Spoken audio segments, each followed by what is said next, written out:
I'm starting another incubation, this time with fewer eggs.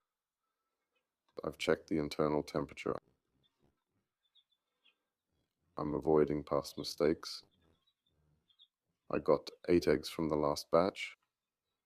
I've marked eggs to track rotation. All vibrators are in place. The incubator's clean and ventilated. We'll check for viable eggs in a week. All eggs are from my hens this time. The last batch had 20 eggs. It's tough to know what's inside.